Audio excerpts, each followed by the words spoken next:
معه الكتاب ليفرق به بين الحق والباطل وبين المعروف والمنكر وهدانا إلى صراطه المستقيم. أشهد أن لا إله إلا الله وحده لا شريك له وأشهد أن محمدا عبده ورسوله لا نبي ولا رسول بعده. اللهم لا سهل إلا ما جعلته سهلا وأنت تجعل الحزن إذا شئت سهلا. اللهم انفعنا بما علمتنا وعلمنا بما ينفعنا وزدنا علما. اللهم فقهنا في الدين وعلمنا تأويل برحمتك يا أرحم الراحمين. آمين يا رب العالمين. Alhamdulillah Rabbil Alamin. Mudah-mudahan rangkaian ibadah kita di bulan suci Ramadan, sholat kita, siang kita, tarawih kita, sedekah, infak, dan majelis ilmu kita pada pagi hari ini, semoga seluruhnya diterima Allah Subhanahu wa Ta'ala. Allahumma Rabbana taqabbal min kulli a'malina shalih fi Ramadan. Rabbana taqabbal min kulli khutwatin shalih fi Ramadan.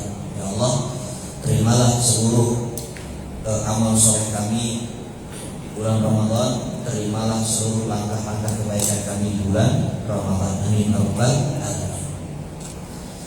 Ibu, apa kabar? Sehat? Alhamdulillah. Alhamdulillah, segala puji yang sempurna milik Allah Subhanahu wa Ta'ala. Di bulan Ramadan ini kita masih diberikan kesempatan untuk terus memperbanyak amal soleh. Ya, di antara amal soleh itu adalah duduk di majelis ilmu. Ya, bulan Ramadan ini pagi memang agak berat. Ini jam-jamnya Jawatis, jam rawan. Jam-jam tidur. Subhanallah. Mungkin karena jauh aksesnya ke sini, mungkin ada yang ikutnya dari live streaming saja, tidak apa-apa. Ya, mudah-mudahan tidak mengurangi khidmatnya, tidak mengurangi niat kebaikannya untuk tetap mendapatkan hasanah atau manfaat kebaikan. Ibu dirahmati Allah, tema kita tidak terlalu berat. Saya paham betul orang puasa itu yang tidak berat-berat. Sudah tahan haus, tahan lapar, jangan sampai nanti juga harus banyak mikir. Maka tema kita itu tentang puasa, makna puasa, supaya puasa itu bisa mendatangkan ketakwaan. Kita akan menggali makna puasa supaya puasa itu berbuah takwa. Dan memang tujuan puasa itu la'allakum tattaqun, supaya kita menjadi hamba Allah yang bertakwa. Sebelum kita melihat langkah-langkahnya, bagaimana cara supaya puasa kita berbuah ketakwaan kepada Allah, maka yang harus kita fahami lebih dulu adalah kenapa Allah mensyariatkan puasa dan apa tujuan kita ini berpuasa. Nah, kira-kira tujuan kita puasa itu untuk apa? Kalau ditanya, ya, kenapa kita puasa? Ya, la'allakum tattaqun itu tujuan terbesarnya. Tapi minimal kata para ulama, kalau ditanya kenapa kita puasa, yang pertama karena ini perintah Allah. Itu paling basic. Dan ini tidak hanya berlaku untuk puasa. Seluruh ibadah yang kita lakukan, kalau ditanya kenapa kita sholat, karena perintah Allah. Kenapa kita ngaji, duduk di majelis ilmu, karena perintah Allah. Kenapa kita tutup aurat, karena perintah Allah. Allah sedang mengajari kita kalau segala sesuatu yang kita kerjakan, lalu kita katakan semua ini saya kerjakan karena perintah Allah, itulah iman. Itulah iman. Kenapa ini penting? Karena ternyata ada 3 hadis Rasul SAW dalam Sahih Bukhari. amal solehnya berbeda, tapi hasilnya sama. Yang pertama, ya, man shoma ramadhana imanan wa ihtisaban ghufira lahu ma taqaddama min dhanbi. Yang kedua, man qama ramadhana imanan wa ihtisaban ghufira lahu ma taqaddama min dhanbi. Yang ketiga, man qama lailatul qadar imanan wa ihtisaban ghufira lahu ma taqaddama min dhanbi.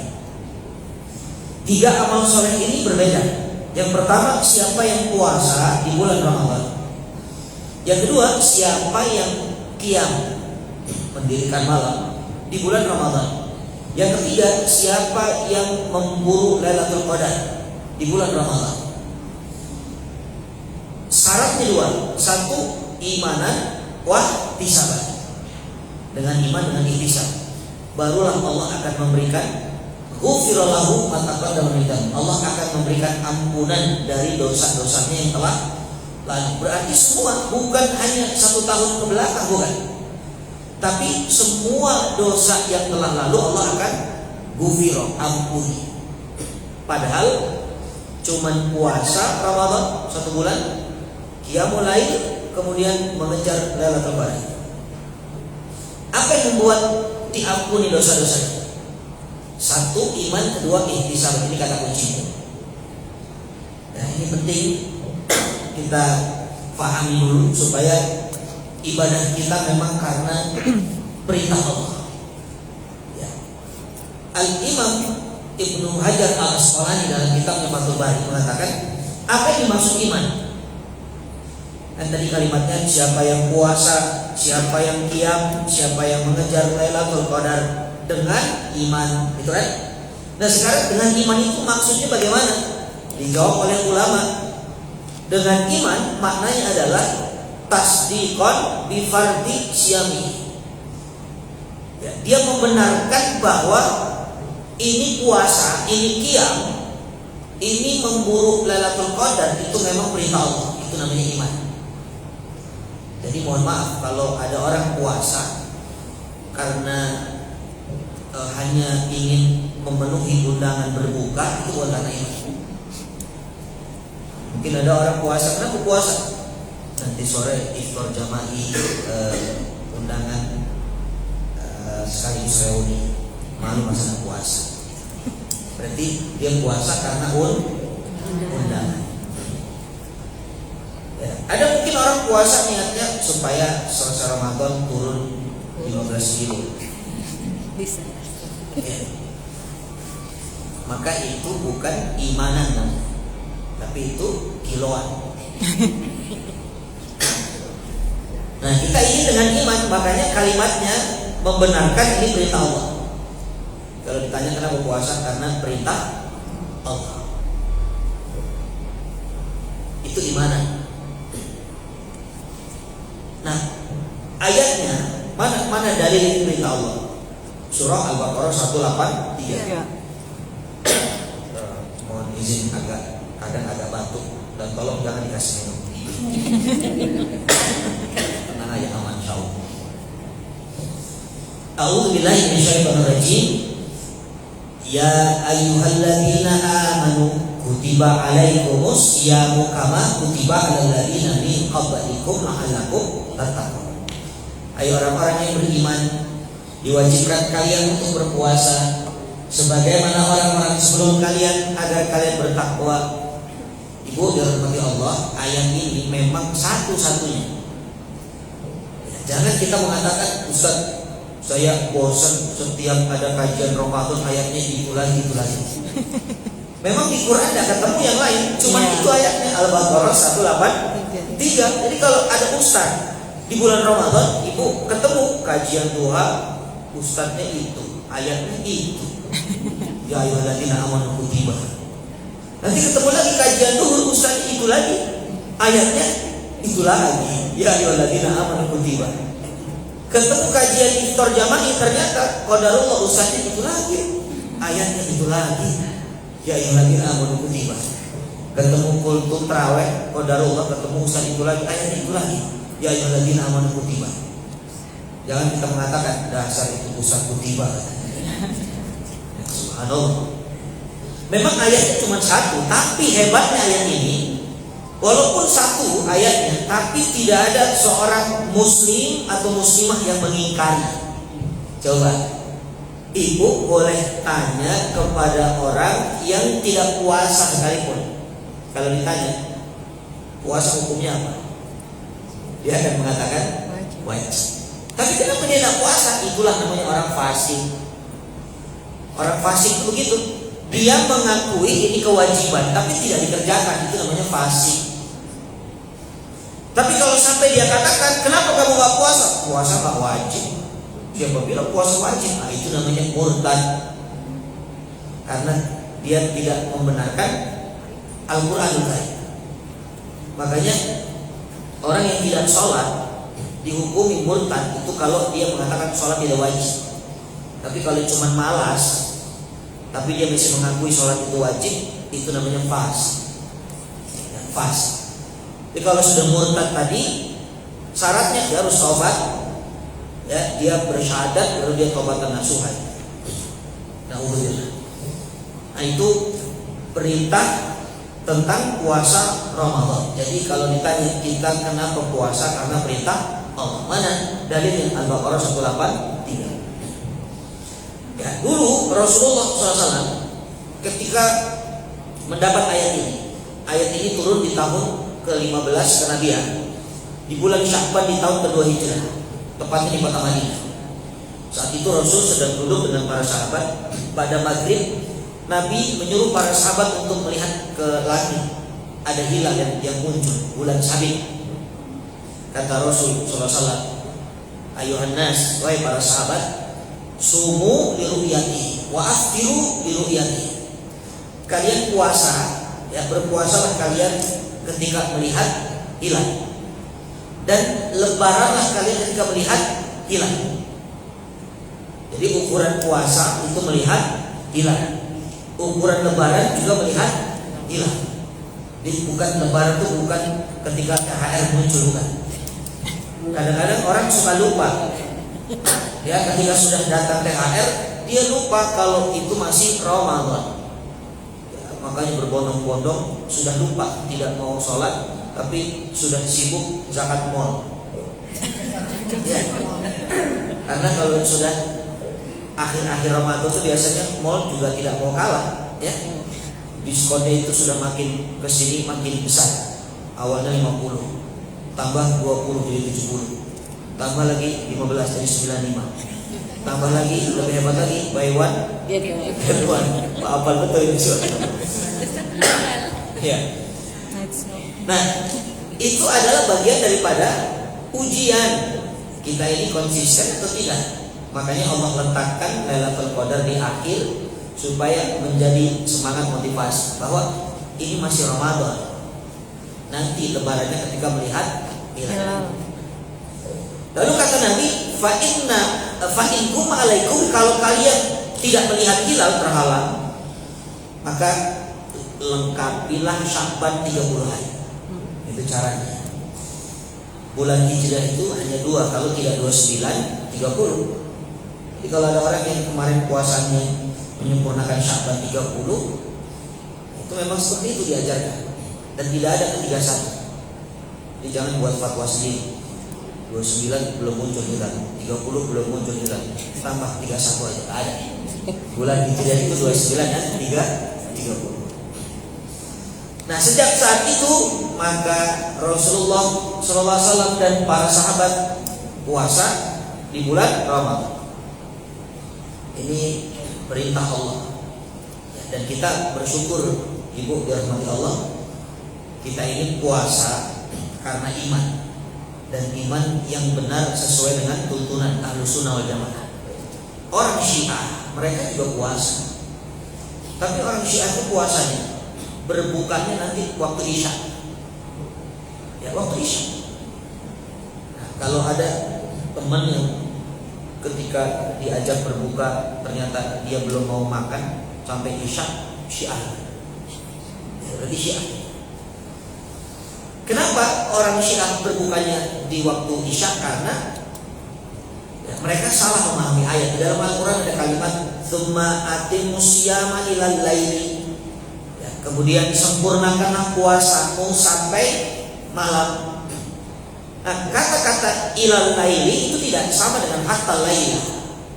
Orang-orang Syiah ya menggunakan atau memaknai ayat ini dengan terjemahan sempurnakanlah puasamu sampai malam. Menurut mereka maghrib belum malam karena masih terang. Nah, tapi dari mana kita tahu maksud Allah itu maghrib? Dari kata-kata ilah. Itu kata kunci. Karena bahasa Arab itu memang saking kayanya kosakata, satu huruf itu berbeda makna. Contoh, saya katakan akal tuh sama kata ila roksi, aku makan ikan sampai kepalanya. Yang kedua, akal tuh sama kata hatta roksa, aku makan ikan sampai kepalanya. Sama nggak terjemahnya? Sama kan? Sama. Terjemahnya sama. Yang pertama aku makan ikan sampai kepalanya, yang kedua aku makan ikan sampai kepalanya. Tapi yang membedakan adalah kata-kata ilah dan hatta. Nah, ketika menggunakan ilah, akal tuh sama kata ilah roksi, aku memakan ikan sampai kepalanya, badannya dimakan, begitu sampai kepala stop, jangan dimakan. Itu namanya ilah. Nih, misalnya ini kepala ikan, ya jangan dimakan kepala, stop sampai hanya badan saja, sisakan kepala. Itu ilah. Tapi kalau hatta, akal tuh sama kata hatta roksa, aku memakan ikan sampai kepalanya, berarti kepalanya habis. Itu perbedaannya. Nah, orang-orang Syiah memaknai sampai itu maksudnya adalah hatta. Makanya ya mereka tidak berbuka kecuali sampai betul-betul malam, gelap waktu Isya. Nyambung nggak maksudnya? Nyambung. Kenapa bengong begini? Kok bisa sampai malam gitu Udah maksudnya? sedikit bengong kan? Jadi makin sepi. Itu ramai, kelihatannya apa? Enak ramai. Baik, itu puasanya orang-orang Syiah. Kalau kita bersyukur, memang rukun Islamnya juga beda ya. Orang Syiah itu kan mereka, kalau kita rukun Islam pertama adalah syahadat. Mereka langsung sholat. Sholat itu yang pertama, dan sholatnya pun 5 waktu tapi adzannya 3 kali. Itu di Amerika itu banyak adzan 3 kali, subuh, duhur, dan isya. Karena mereka asal tidak ada sholat duhurnya dengan asarnya langsung digabung, sholat maghribnya dengan isyanya langsung digabung. Jadi adzannya 3 kali, tapi sholatnya tetap 5 kali. Kemudian zakatnya 20%. Dan itu bukan untuk asnaf yang 8, tapi untuk gurunya, untuk marjanya. Kalau kita 21% untuk asnaf sudah ditentukan. Itu akidah orang Syiah. Maka puasanya pun berbeda. Sehingga kita bersyukur sampai hari ini kita puasa masih sesuai dengan tuntunan Rasul Shallallahu Alaihi Wasallam. Oke, itu yang pertama, kenapa kita puasa? Karena perintah Allah. Jadi luruskan niat kita, ya Allah, saya puasa karena memang ini perintahmu. Itulah iman. Yang kedua, ihtisaban. Nah, kita masih membahas ihtisaban. Apa ihtisaban? Kata Ibnu Hajar Al-Asqalani, ihtisaban itu yarju thawabu ilallah. Dia hitung-hitungan sama Allah, perhitungan sama Allah tentang pahalanya. Maksudnya perhitungan bagaimana dia menjaga puasanya supaya mendapat pahala sempurna. Jangan sampai puasa itu asal-asalan, yang penting tahan haus, tahan lapar. Jadi kita harus punya hitung-hitungan sama Allah. Ya Allah, nanti kalau puasa saya ini sambil gosip pahalanya berkurang, saya nggak mau ya. Itu namanya ihtisab. Ya, mana pertama? Jadi ibu boleh boleh hitung-hitungan sama Allah, seperti orang berbisnis cari keuntungan, dan keuntungan selalu dihitung atau enggak? Selalu dihitung-hitung. Ini kalau saya begini untung berapa? Ini kalau begini untung berapa? Nah, itu namanya ihtisab. Dalam beribadah boleh kita berikhtisab, karena memang ikhtisab itu salah satu dari perintah Allah. Dalam masalah musibah misalnya, ini ada orang kena musibah atau diuji, kalau dia cuma sabar, kata ulama, itu hanya menggugurkan dosa-dosanya. Untuk mendatangkan pahala itu harus dengan ikhtisab namanya. Itu dalam konteks ujian atau musibah. Ya, apa itu ikhtisab dalam ujian? Doa. Makanya ketika diuji ada musibah, orang yang dicintai meninggal dunia misalnya, atau kebakaran atau kehilangan benda, Rasulullah SAW pernah mengajarkan kepada Ummu Salamah radhiyallahu anha, istri Nabi, salah satu istri Nabi. Ketika suaminya wafat, sebelum menjadi istri Nabi, suaminya wafat, namanya Abu Salamah. Lalu Ummu Salamah berteriak-teriak, "Ya Rasulullah, bagaimana ini? Abu Salamah wafat." Abu Salamah itu orang baik, tidak ada laki-laki sebaik Abu Salamah ya Rasul. Kata Rasulullah SAW, "Ya Ummu Salamah, qul inna lillahi wa inna ilaihi raji'un. Allahumma ajirni fi musibati wa khlufi khairan minha." Kata Nabi, "Hai Ummu Salamah, ucapkan kalimat istirja ini. Sesungguhnya kami milik Allah dan akan kembali kepada Allah." Dan berdoalah. Apa doanya? "Ya Allah, berikan pahala dari musibahku ini dan ganti dengan sesuatu yang lebih baik lagi." Itu namanya ikhtisab. Jadi setiap kita diuji, memang Allah suruh kita sabar. Isbiru wasabiru warabitu. Kalimatnya innalillahi wa inna ilaihi raji'un, itu sabar. Tapi ditempel dengan doa, "Ya Allah, ganti musibah ini dengan pahala yang Kau berikan dan ganti dengan yang lebih baik lagi." Nah, itu namanya ikhtisab. Jadi kalau ibu hanya istirja, ya itu sabar, gugur dosa-dosa itu. Tapi ingin mendatangkan pahala harus dengan ikhtisab. Nah, itulah ibadah ikhtisab. Termasuk ketika kita melakukan amal soleh, kita nuntut Allah untuk memberikan balas, itu namanya ikhtisab. Misalnya kita ngaji nih, ya ibu boleh nuntut Allah, "Ya Allah, saya puasa-puasa, lapar, haus, jauh, saya datang ke majelis taklim, ya Allah. Tolong setiap langkah ini jadikanlah rumah tangga saya sakinah." Itu namanya ikhtisab. Yang sudah nikah atau yang belum nikah boleh, tidak apa-apa, ya. Tapi yang belum nikah tahu diri, jangan jadikan rumah tangga saya kan belum rumah tangga. Jadikan calon suami saya nanti adalah lil muttaqin. Itu namanya ikhtisab, nuntut. Kalau bahasa orang tua kita tuh tirakat. Tahu tirakat? Orang tua dulu itu kalau anaknya ke pondok, ya anaknya ke pesantren, mereka puasa. Ya betul kan? Mereka puasa. Ya mereka ikut apa? Ikut prihatin. Anaknya ke pondok, mereka juga ikut menghafal Quran. Mungkin walaupun tidak hafal-hafal, itu namanya tirakat. Apa tujuannya?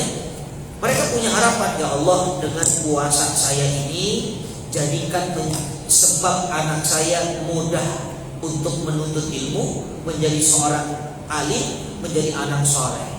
Itu namanya tirakat. Ya, ibu tanya kepada para ulama yang sukses, pasti ada peran orang tuanya. Ya, amal soleh orang tuanya diniatkan untuk mempermudah segala bentuk pendidikan anak-anak. Nah, itu namanya ikhtisab. Jadi kalau kita ingin puasa kita sempurna, mendatangkan ampunan. Kalau tidak mendatangkan ampunan, kata Nabi apa? Rotimal anfu, kata Nabi, celaka. Man adraka Ramadan, dia ketemu Ramadan, fansalakh, lalu keluar dari Ramadan, lam yughfarlah, dan belum diampuni dosanya. Alhamdulillah, rugi. Ya, maka ini penting. Poin pertama, kenapa puasa? Karena perintah Allah, dan lakukan dengan keimanan dan ikhtisab.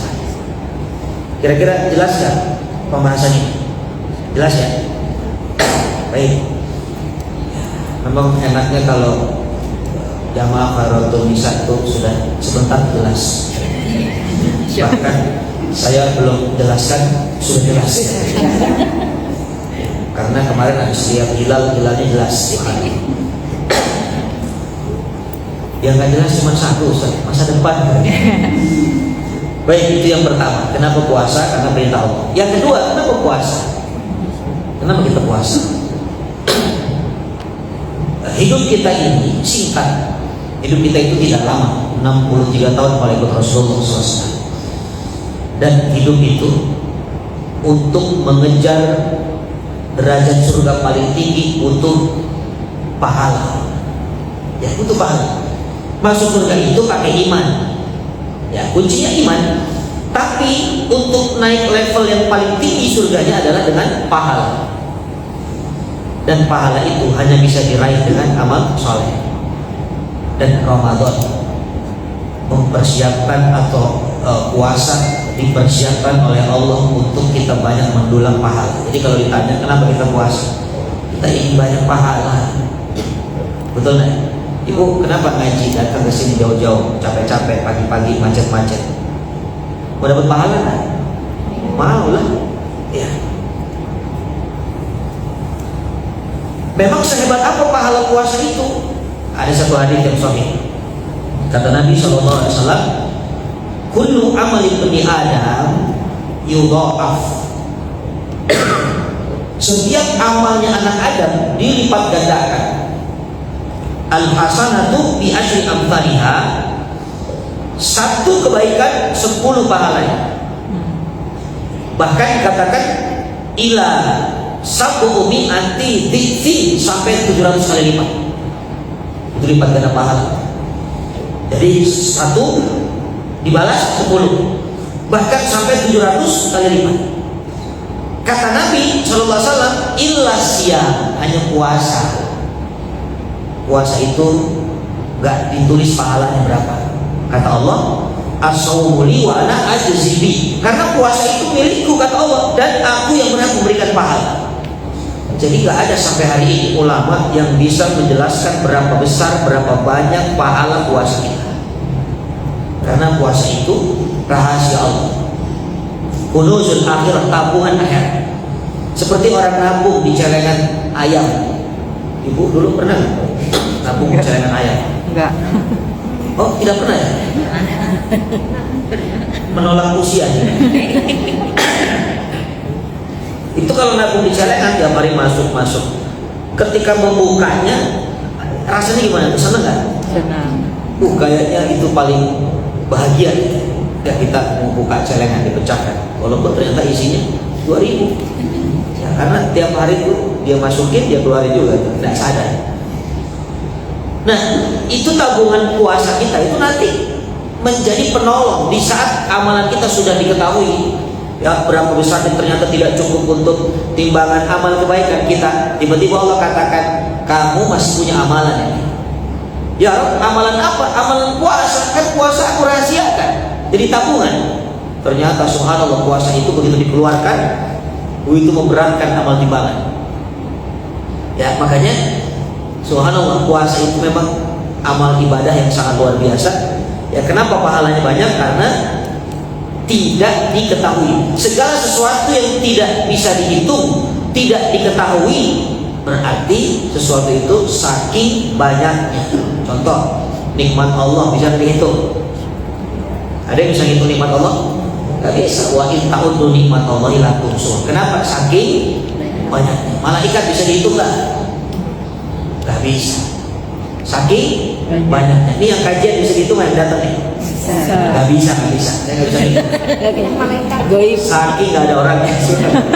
Buat apa dihitung? Gak ada orang. Nah, jadi dua kemungkinan itu ya, gak bisa dihitung tuh karena memang saking banyak, saking enggak. Tapi malaikatnya kan banyak. Ya, itu kan malaikat banyak. Penuh di masjid lagi. Ya, Masya Allah. Jadi ibunya dikelilingi oleh malaikat Allah. Wasyatumur rahmah nazalat alaihim sakinah hafat bihimul malaikah. Itu kata Nabi.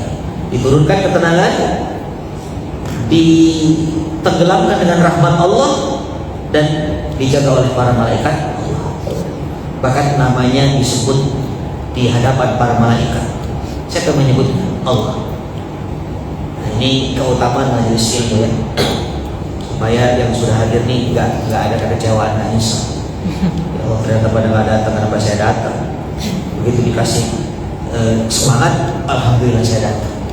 Berarti ibu orang pilihan. Ini orang-orang pilihan, hamba Allah pilihan. Jadi itu kenapa puasa pahalanya besar. Yang kedua, ternyata puasa itu kenapa pahalanya besar? Karena dalam ibadah puasa itu jauh dari riya. Tahu riya? Riya itu kan mau dilihat orang, ya. Dan kita ketika beribadah ingin dilihat orang, pasti gak ada pahalanya. Karena yang dicari perhatian manusia. Makanya nanti para pelaku riya di akhirat, apa kata Allah ketika dibagikan kebaikan-kebaikan balasan dari apa yang dilakukan di dunia kepada orang-orang riya, ahlu riya, Allah mengatakan idhabu ilal ladzina kuntum turauna fid dunya. Kalian para ahli riya, kalian pergi cari orang-orang yang dulu kalian haramkan pujiannya dan minta pahala kepada mereka. Kira-kira bisa kan? Bisa nggak manusia kasih pahala di akhirat nanti? Nggak bisa. Itulah orang yang riya, sebenarnya dia sedang berharap pahala dari manusia. Dan itu sia-sia. Dan semua ibadah berpotensi riya kecuali puasa. Sedekah saja ibu, potensi riyanya ada sedekah. Kalau kita kasih sedekah, kita memang tidak mengatakan jangan sebut nama kita ya, hamba Allah. Tapi kadang kan DKM mengumumkan, ya walaupun hamba Allah sih diumumkan, tapi kadang-kadang halaman rumah lengkap. Jadi ketahuan juga itu. Apalagi ibadah sholat orang tahu, apalagi majelis ilmu, ya, di foto, di posting. Tapi puasa orang nggak tahu kalau ibu udah cerita, karena puasa itu nggak bisa diukur dari fisik. Ibu kayaknya matanya ngantuk banget puasa, nggak ada urusan. Ya, ibu bibirnya kering puasa, belum tentu. Ibu tahu kurang darah ya sebagainya. Ya. Makanya kalau ibu nggak tulis status, nggak tahu orang puasa. Kalau Ramadan, insya Allah mudah diketahui lah Ramadan semua puasa. Tapi puasa sunnah itu bisa disembunyikan. Makanya kenapa pahala puasa itu besar? Karena kata ulama, ibadah puasa itu ibadah yang tidak diracuni dengan riya, itu ibadah puasa. Yang kedua, yang ketiga, kenapa puasa itu hebat pahalanya? Karena puasa itu di dalam puasa itu ada 3 level kesabaran sekaligus. Kalau ibu mau belajar sabar dari puasa, apa coba sabar puasa itu? 1, as-sabru ala taatillah, sabar atas ketaatan kepada Allah. Sabar untuk taat kepada Allah itu dalam puasa. Contohnya puasa itu sendiri kan perintah Allah. Berarti kalau orang puasa dia sabar. Bahkan ketika diuji, orang puasa itu kalau diuji nggak boleh marah, sabar. Ya, karena dia tahu diajak gosip nggak mau karena sedang puasa. Ya nanti habis maghrib jangan. Jadi sabar. Bahkan dia tetap melakukan perintah Allah. Dia sholat, ya dia ngaji, ya dia majlis taklim, ya dia zakat, ya dia infak, dia terawih. Nah itu sabar dalam taat kepada Allah. Dia baca Quran. Yang kedua, as-sabru an maksiatillah, sabar untuk nggak maksiat. Orang puasa nggak mau diajak gosip. Orang puasa tidak mau diajak untuk mencela menyakiti orang. Orang puasa tidak mau diajak berbohong, karena semua itu maksiat. Dia sabar dengan itu. Yang ketiga, as-sabru ala masyaqi, sabar terhadap ujian. Apa ujiannya? Lapar, haus di ujian. Wala nabluwannakum bi syai'in minal khaufi wal ju'. Dan kami akan berikan ujian kepada orang beriman itu rasa lapar, rasa takut, rasa lapar.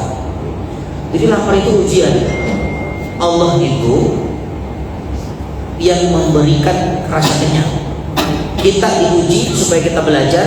oh ternyata yang memberikan rasa kenyang itu bukan hanya makanan ya, tapi Allah yang memberikan rasa kenyang. Alladzi at'amahum min supaya kita semakin bersyukur ketika lapar, lalu Allah datangkan makanan, walhasil kita akan bersyukur. Itu 3 kesabaran terkumpul dalam puasa. Selain ibadah puasa tidak ada.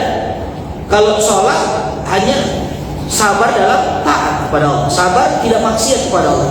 Tapi sabar dalam ujian kelaparan tidak ada. Bahkan orang sholat dalam ilmu fikih kalau dihidangkan makanan, mana lebih dulu, dimakan atau sholat dulu? Makan dulu. Ya, karena tidak khusyuk sholat mikirin ikan teri pakai kecap, nanti tidak khusyuk. Jadi itulah dahsyatnya pahala puasa. Maka poin kedua ini, kenapa kita puasa? Kita ingin mendulang banyak pahala. Ya, yang pertama tadi karena perintah Allah. Yang kedua kita ingin mendulang banyak pahala. Baik ibu dan rahmati Allah. Yang ketiga, kenapa kita puasa? Ya, ternyata Allah ingin merubah kita dari predikat mukmin menjadi muttaqin. Itu tujuan puasa. Jadi level naik kelasnya hebat. Kan paling rendah itu, bukan paling rendah ya, level bawah itu muslim, nanti naik mukmin, paling tinggi muttaqin, Islam, iman, takwa. Makanya perintah pertama kali dibuka dengan ya ayyuhalladzina amanu, orang-orang yang beriman. Ujungnya la'allakum tattaqun, berubah menjadi takwa. Dan trainingnya tidak lama, 1 bulan. Ada training masuk tentara atau polisi. Ya, di setiap negara punya. Bahkan ini termasuk training yang diakui dunia, sangat profesional. Karena syaratnya ketat. Giginya tambalan nggak boleh masuk, nggak lulus. Ya, atau giginya, mohon maaf, agak maju nggak lolos ya. Telinganya kurang pendengaran, tidak lulus. Kakinya pincang, tidak lulus.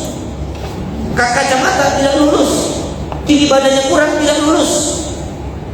Itu masuk tentara. Ya, tapi subhanallah, puasa Ramadan ini kalau tentara itu yang masuk kan 10.000, pendaftaran 10.000 dibuka, tapi yang diterima 600. Ya, dengan syarat yang ketat diterima 600. Nanti 600 orang itu sekolah lagi selama 3 tahun lamanya. Bahkan mau naik pangkat sekolah lagi, naik jabatan sekolah lagi, naik pangkat sekolah terus. Tapi Allah ingin mentraining hambanya dari mukmin sampai muttaqin itu hanya butuh waktu 1 bulan Ramadan. Gak perlu tahunan, 1 bulan Ramadan. Dan itu pun tidak ada ketentuan. Yang giginya maju boleh ikut, yang kupingnya budek boleh masuk, yang kakinya pincang juga boleh ikut, yang tingginya kurang juga ikut, yang kacamata juga boleh, yang giginya tambalan juga gak ada masalah, silahkan ikut. Semuanya ikut. Syaratnya punya iman. Makanya yang dipanggil itu amanu. Lihat ayatnya disingkat saya sampaikan. Ya ayyuhalladzina amanu, ya itu harfun nida, huruf yang fungsinya untuk memanggil. Ya, jadi kita ini dipanggil. Makanya kalau ada orang non muslim tidak puasa, jangan kita marah. Ya, jangan marah, kenapa? Memang dia nggak dipanggil. Jangan juga ada orang kafir nggak puasa, kita sadar boleh. Memang dia nggak dipanggil. Yang dipanggil kita orang beriman, amanu. Baik imannya dekat, imannya tengah-tengah, atau imannya jauh. Ya, iman dekat tuh contohnya sebelum adzan sudah siap-siap sholat, itu imannya dekat. Kalau ibu mau ukur iman kita dekat atau tidak sama Allah, itu sebelum adzan sudah siap-siap mau sholat, itu ada iman dekat. Iman tengah-tengah, tunggu adzan dulu baru siap-siap sholat. Biasanya begitu. Yang imannya jauh, wah, selesai adzan dia komentari dulu. Baru adzan belum komat kan? Baru komat belum takbir, subhanallah. Baru rakaat pertama, belum rakaat kedua, ujung-ujungnya masuk dan terakhir. Itu namanya iman jauh. Tapi menariknya, ketika nanti Allah panggil semuanya, harapannya adalah imannya yang jauh menjadi dekat, yang tengah menjadi dekat, yang dekat semakin dekat kenal. Itu tujuannya. Itulah prosesnya. Dan semuanya lulus. Yang masuk adalah 1,8 miliar, semuanya masuk semuanya. Bisa mendapat muttaqin semuanya. Karena penduduk bumi itu kan 8,1 miliar. Dan yang beriman itu hampir 2 miliar. Dan kita termasuk di antara orang-orang yang beriman yang terpanggil hari ini. Semuanya bisa lulus, tapi dengan syarat ketentuan yang berlaku. Bagaimana cara puasanya? Karena tidak semua yang puasa berbuah takwa. Nah, ini yang akan kita bahas.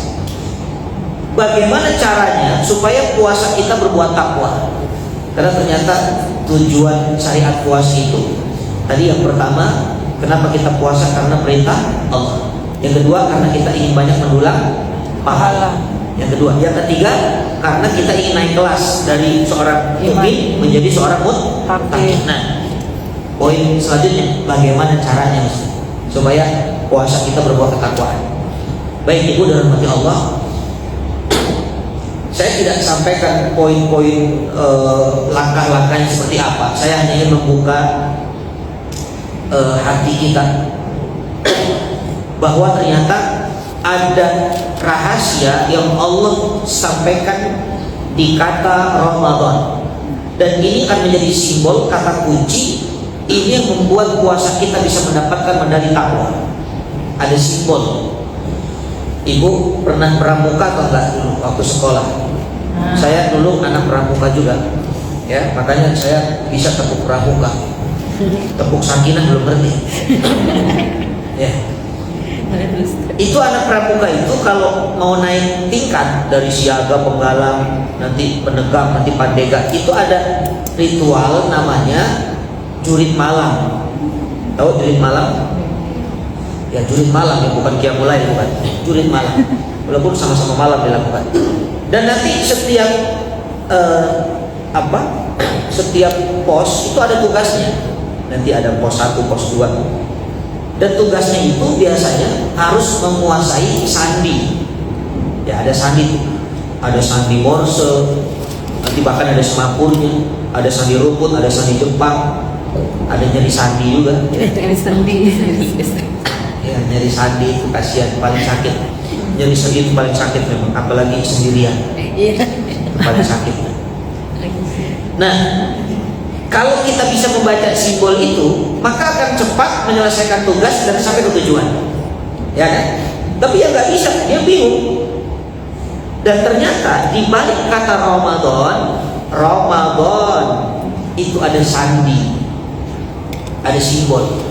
Kalau kita bisa memahami ini, maka insya Allah puasa kita mendapatkan puasa yang mendatangkan la'allakum tattaqun, medali takwa. Oke, kita bedah simbolnya sekarang. 1, di balik kata Ramadan ada berapa huruf? 4. Hah? 4. Ra, mim, dod, alif, nun. Berapa? 5. Ini harus tahu nih. Coba ulang. Ra, mim, dod, alif, nun. Ramadan. Kalau kita ejaannya Indonesia ya susah, Ramadan. Kalau Arab Ramadan. Nah, oke, kita buka huruf demi huruf. Yang pertama huruf Ra. Ini puasanya berbuah ketakwaan. Kata ulama, huruf Ra artinya ri'ayatul qurbah Allah. Jadi puasa itu Allah siapkan sebagai media untuk mendekatkan diri kepada Allah. Itu yang pertama, huruf Ra. Ibu dirahmati Allah, sebenarnya semua ibadah tujuannya mendekatkan diri kepada Allah. Semua ibadah.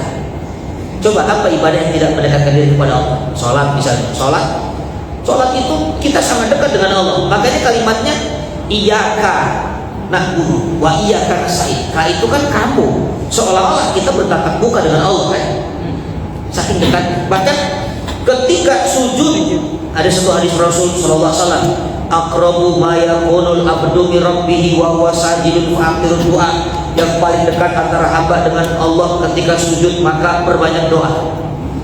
Berarti ketika sujud kata Allah perbanyak doa karena sedang dekat dengan Allah. Artinya sholat ternyata media ibadah untuk mendekatkan diri kepada Allah. Makanya kalau sujud jangan buru-buru, nikmati sujud kita.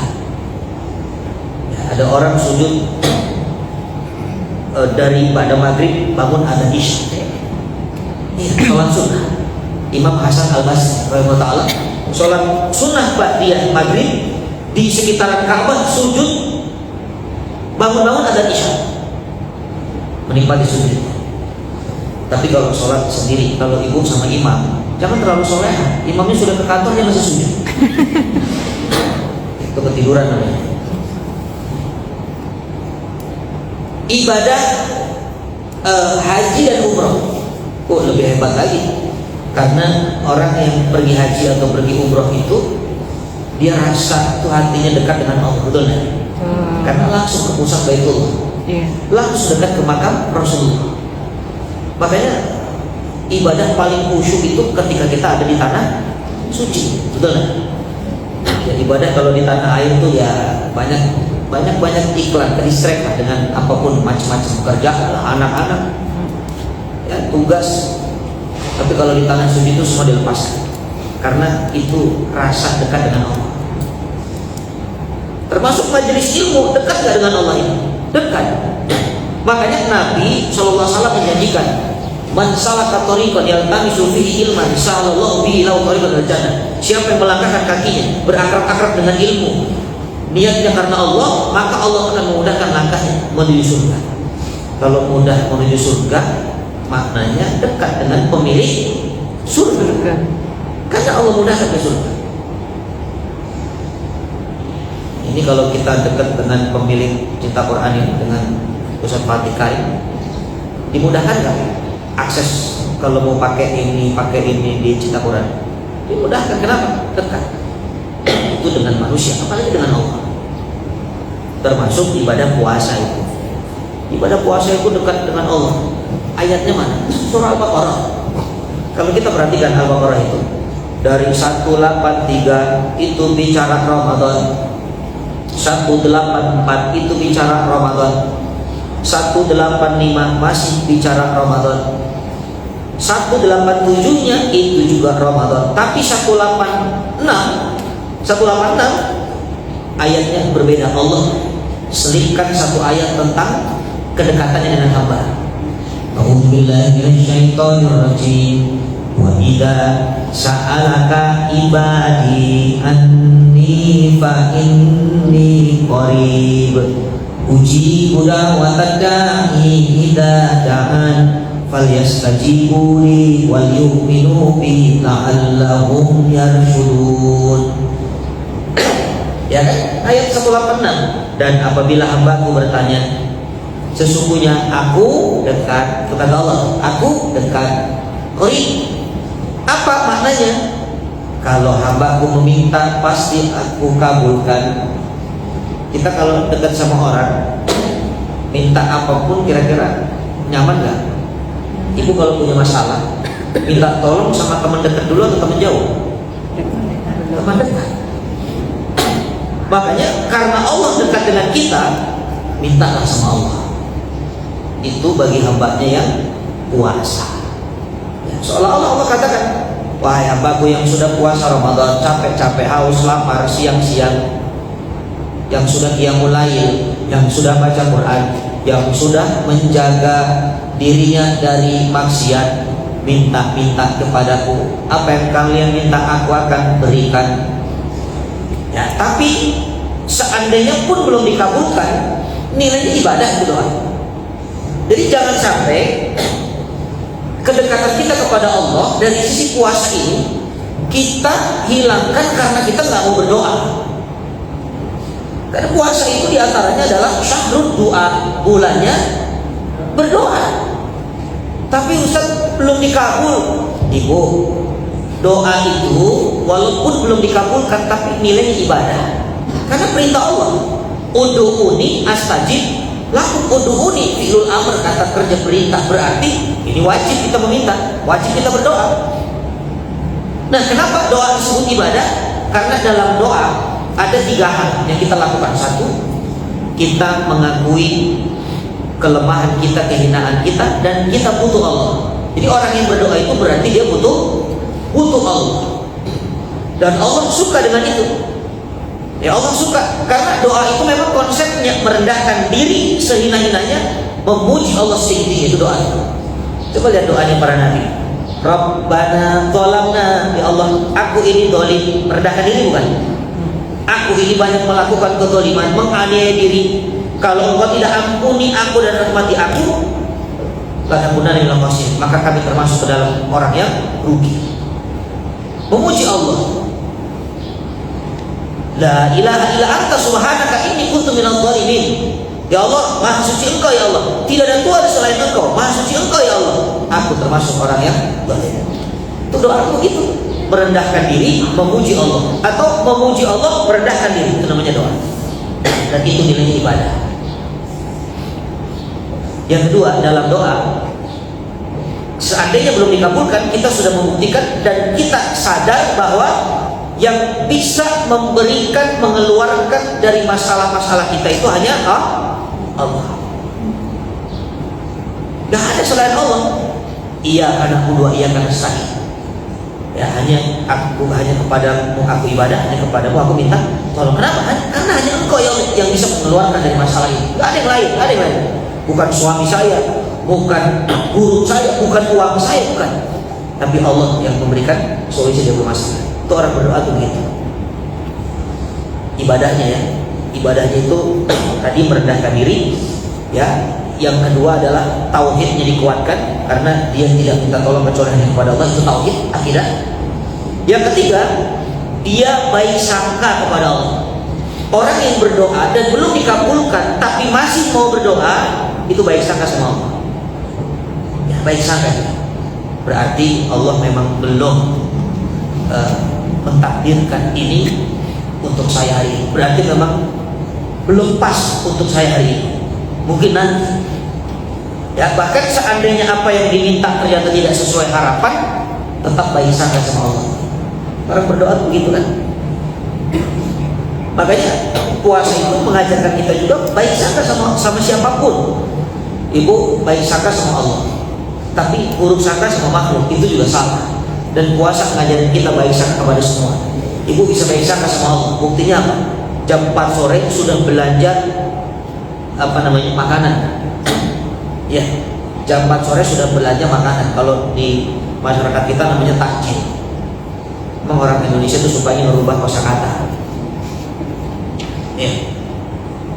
Najis itu kan bahasa Arab. Najis bahasa Arab. Masuk ke Indonesia, masuk ke Betawi jadi najong. Najis banget gitu.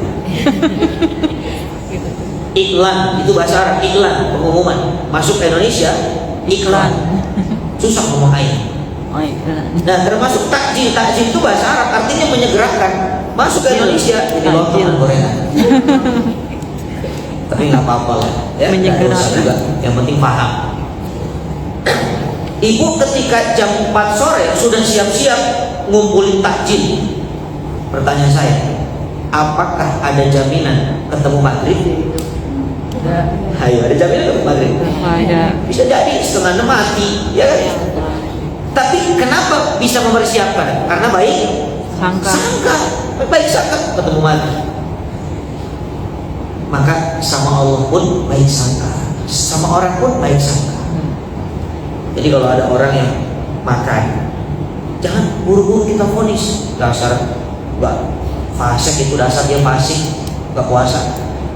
Kedepankan dulu husnudzon baik sangka. Ini lagi dilatih oleh Allah. Oh, mungkin safar, mungkin lagi safar. Tapi kok makannya nambah terus? Oh, mungkin lagi lapar. Itu naik level tuh. Tadi safar, sekarang lapar. Ya, oh, mungkin lagi safar, oh, mungkin lagi lapar. Tapi kok makin parah Ustaz? Malah saya diajak-ajak, oh mungkin minta digampar. Jangan digampar. Jadi kalau ada yang bikin emosi, itu kata Nabi, katakan qul inni mursoin, aku lagi puasa. Ya, tapi stop sampai di situ. Jangan ditambah-tambah, dibikin emosi, dipancing. Aku lagi puasa. Awas nanti habis maghrib kamu ya. Itu sama dendam namanya. Nah, jadi ternyata ibadah puasa itu memang mendekatkan kita kepada Allah. Dan ciri orang yang dekat dengan Allah itu dia memperbanyak doa. Itu cirinya. Karena dia yakin Allah itu dekat dengan dia. Dari mana? 186 Al-Baqarah. Orang yang tidak mau minta sama Allah, apatis dengan doa, itu jauh dari Allah. Makanya setiap kedekatan dikaitkan dengan doa. Coba lagi sujud tadi dekat, apa perintah Nabi? Perbanyak doa tadi kan, lagi sujud perbanyak doa. Pergi haji, pergi umroh, kedekatan dikaitkan dengan doa. Makanya ibu bapak, ada bapaknya mungkin di situ ya. Ya, Pak Ustadz sendiri. kedekatannya dengan Allah. Bukti kalau ibu mau haji, mau umroh, yang banyak nitip apa? Doa. Gak ada ibu mau umroh ya, nitip suami dong kan? Nanti boleh. Nitip doa. Dan bahkan naudzubillah, Allah kasih Allah kasih level lebih tinggi lagi. Ketika ibu dititipi doa oleh jamaah atau oleh tetangga teman, maka di situ hakikatnya Allah memberikan kesempatan kita mendoakan orang lain supaya doa-doa kita diaminkan oleh malaikat Allah. Jadi kalau kita mendoakan orang, malaikat yang mendoakan kita, sehingga doa itu lebih cepat sampainya karena malaikat meminta kepada Allah. Makanya nggak usah pakai just tip kalau ada orang doa.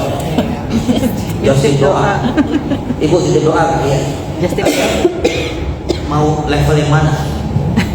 Emang ada berapa level? Kalau doanya bahasa Indonesia 100.000. Oh gitu ya. Kalau bahasa Arab 200.000. Ada yang lebih tinggi 1 juta sambil nangis muhasabah. Astagfirullahaladzim. Ya, nggak usah doa itu jangan just tip doa. Nah itu bukti bahwa kedekatan itu selalu identik dengan doa. Maka yang pertama, Ramadan huruf Ra memberikan isyarat bahwa ibadah puasa ini media untuk kita dekat dengan Allah. Jadi kalau ingin puasanya berbuah takwa, coba kita lihat sudah berapa hari Ramadan ini, hari ke-8 ya. Apakah kita sudah semakin dekat dengan Allah? Bagi kita yang bisa mengukur diri kita. Dekat dengan Allah itu cirinya apa? Ketika belum Allah perintahkan, dia sudah siap-siap. Itu ciri orang dekat dengan Allah. Tadi belum adzan, sudah siap-siap. Ya, tadi kajian nih, belum mulai sudah datang duluan. Itu 2 kemungkinan, bisa dekat dengan Allah atau bisa jadi panitia. Atau bisa jadi MC. Pokoknya apapun perintah Allah, kalau kita merasa tidak ada beban mengerjakan dan kita sudah punya persiapan, itu tanda puasanya membuat kita dekat dengan Allah. Nah, itu indikator pertama. Makanya nanti biasanya setelah Ramadan itu ada jarak sama Allah. Ya, berjarak lagi sama Allah. Karena apa, saudara? Karena dosa. Kenapa Ramadan merasa dekat dengan Allah? Karena di bulan Ramadan kita kendalikan diri kita dari berbuat dosa. Kita nggak mau tuh. Bahkan ada dosa sedikit istighfar, ada dosa sedikit taubat. Tapi di luar Ramadan, saking banyaknya dosa masuk tidak terfilter, akhirnya apa? Jauh lagi sama Allah. Makanya berat kan ibadah itu. Puasa Syawal saja itu beratnya luar biasa. Pada 30 hari kita mampu. Untuk sholat qiyamul lail saja Syawal itu beratnya luar biasa. Padahal 1 bulan kita mampu. Untuk khatam Quran saja itu beratnya luar biasa. Padahal 1 bulan kita mampu, bahkan 3 kali, bahkan 4 kali mungkin. Kenapa? Karena ada dosa. Jadi membuat kita jauh dari Allah itu karena dosa. Makanya nanti kalau Syawal jangan mengatakan minal aidin wal faizin, kembali ke suci, kembali suci dan mendapat kemenangan. Kalau kita mengatakan kembali suci, Idul Fitri itu kembali suci, maka kita akan ujub bangga diri sehingga merasa suci, walhasil maksiat lagi kan udah suci. Iya. Jadi ulama lebih mengarahkan kata-kata Idul Fitri itu kembali makan, bukan kembali suci, kembali makan. Memang fitrah itu, fitr itu kan makan. Iftar, tahu iftar? Iya. Makan. Dan memang itu hari raya makan. Jadi kalau ada orang mengatakan, Ustaz, masa umat Islam hari rayanya makan? Loh, makan itu nilainya ibadah, karena Allah yang perintahkan. Diharamkan puasa, ya kan? 1 Syawal diharamkan puasa, berarti makannya ibadah. Jadi kalau diharamkan puasa, makannya ibadah. Sehingga dalam hadis tentang puasa, apa yang membuat kita bahagia coba? Makan. Makanya wajah ibu hari ini sedih semua, kenapa? Gak boleh makan. Coba nanti ngaca. Wajah jam 12:05 dengan wajah jam 6:05 beda. Iya, senyumnya tuh kalau sudah jam 6:05, senyumnya tuh penuh dengan kolesterol dan hipertensi. Karena siap menyambut sang gorengan dari setiap kecamatan tuh ada. Bahkan di jamak tanpa dikosor ya. Ada satu hadis yang menarik kata Nabi, liso ini farhatan. Bagi orang yang puasa ada 2 kebahagiaan. Kebahagiaan pertama, farhatun inda fitri. Kebahagiaan ketika berbuka. Tuh, ketika berbuka berarti makan. Ini memang nggak bisa dibohongi. Makan itu buat kita bahagia. Makanya kalau ada acara syukuran, acara apalah ya, undangannya apa tuh? Makan. Itu yang membahagiakan kita. Nah, makanya dikatakan ketika kita ingin mendapatkan predikat ketakwaan, puasa kita ini, ya, kita bisa merasakan sekarang apakah puasa ini sudah menjadi media kita semakin dekat dengan Allah. Kalau belum, dipastikan ada dosa yang menghalangi. Jadi solusinya adalah memperbanyak istighfar, taubat. Sampai hari ini kalau ada yang belum ketemu Qur'annya, innalillahi wa inna ilaihi raji'un, musibah. Ada yang sudah 8 juz ada? Sudah ya? 10, 11 ada? Yang baru 1 juz? Alhamdulillah, enggak apa-apa. Masih mengawal. Ya, yang musibah itu Qur'annya belum ketemu sampai hari ini. Mana Qur'annya? Ya. Jadi itu bisa kita ukur puasa saya berbuah takwa atau tidak. 1, semakin dekat dengan Allah. Karena Ramadan Allah kirimkan huruf roh mengatakan apa? Riayah berkurban sama Allah sebagai media untuk mendekatkan diri kepada Allah. Itu yang pertama. Ibu jelas? Ya. Yang kedua, huruf mim. Huruf mim kata ulama muamalatul jinan bimaidatur rahman. Ya, huruf mim itu bulan puasa Allah kirimkan sebagai sarana untuk kita tamak kepada ramuan atau kepada prasmanan ruhani. Ya, supaya kita tamak, apa itu tamak? Serakah. Supaya kita rakus dengan makanan-makanan jamuan-jamuan rohani yang Allah siapkan. Ya, apa makanan rohaninya? Banyak, Ibu. Makanya Ramadan itu atau bulan puasa itu tidak hanya sekedar puasa ibadahnya. Memang ibadah paling paling jelas itu perintahnya puasa, karena Quran mengatakan kutiba alaikumus syiyam. Tapi harus diikuti dengan ibadah-ibadah sunnah yang lain, dan itu prasmanan rohani yang namanya ambil. Makanya nanti setelah syiyam ada qiyam. Ya, bahkan qiyamnya itu saking afdolnya qiyam Ramadan. Maka kata Nabi, siapa yang qiyam Ramadan, sholat tarawih maksudnya, siapa yang sholat tarawih bersama imam sampai selesai witir, maka kutiba sholatul lail, atau dikatakan kutiba qiyamul lailah, dicatat 1 malam suntuk dia qiyamul lail. Subhanallah, itu keistimewaan. Makanya ambil prasmanan rohani kiam, jangan sampai tidak terawih.